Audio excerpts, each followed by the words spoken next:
Welcome back mga kapilgrims.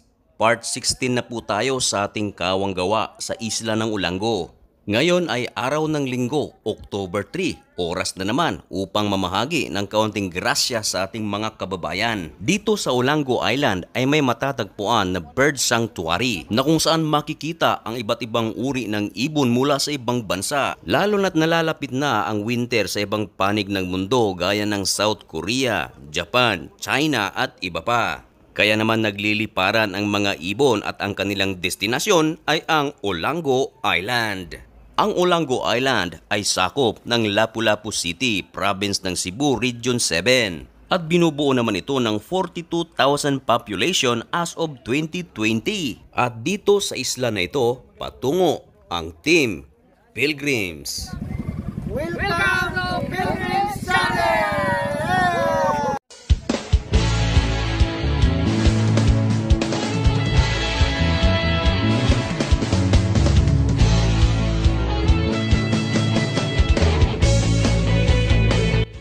Bit-bit ang kaunting handog na ito, sakay ng maliit na barko na ito upang maipamahagi sa ating kababayan sa isla ng Ulango.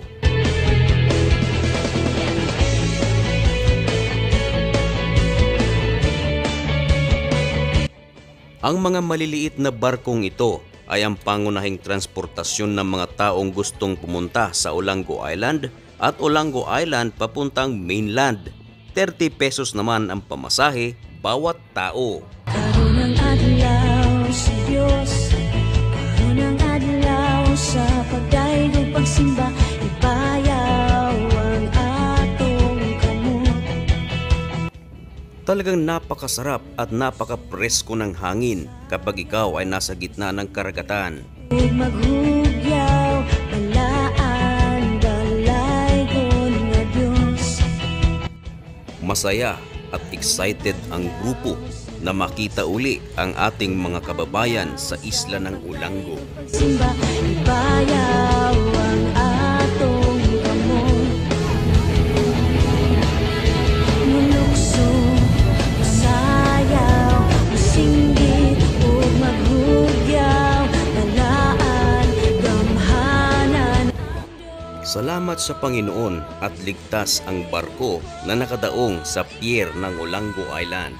At ito na nga ang isla ng Ulango. Sa among pagsimba, Tricycle ang pangunahing transportasyon sa loob mismo ng isla at 40 pesos ang pasahe bawat tao.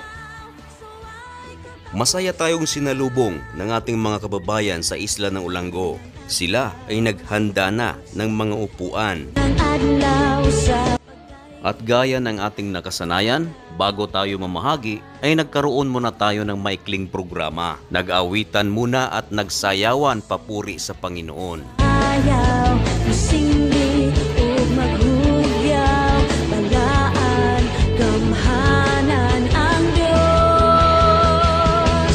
Daygon ko ikaw, o Dios nga labing gamhanan, matuboy ka sa among pagsimba.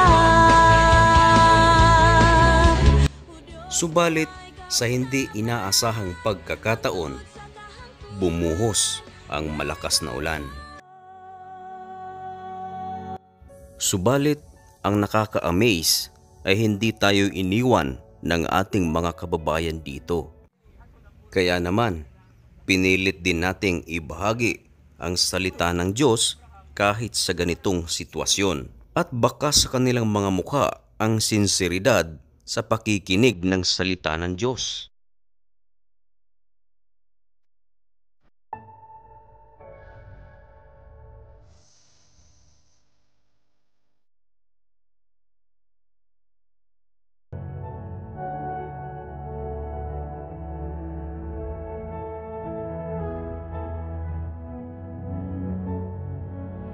Kaya mabilis nating inilikas ang mga bata sa isang ligtas na lugar.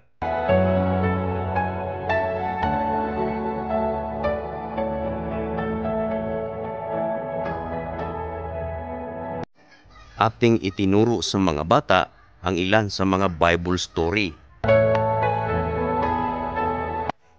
Hindi ako pinanghinaan ng loob sapagkat nakikita ko ang kanilang sinseridad, kaya minabuti kong magpatuloy.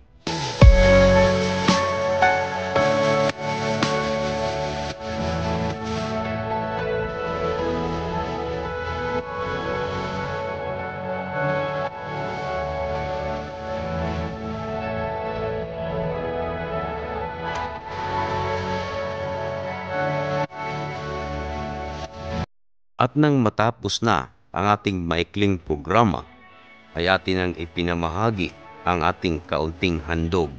Kaunti lamang ang aming handog, subalit ito ay sapat na upang makapagbigay ng saya sa ating kapwa. Hindi na kailangang maging mayaman upang tayo ay makapagbigay ng ngiti sa ating kababayan.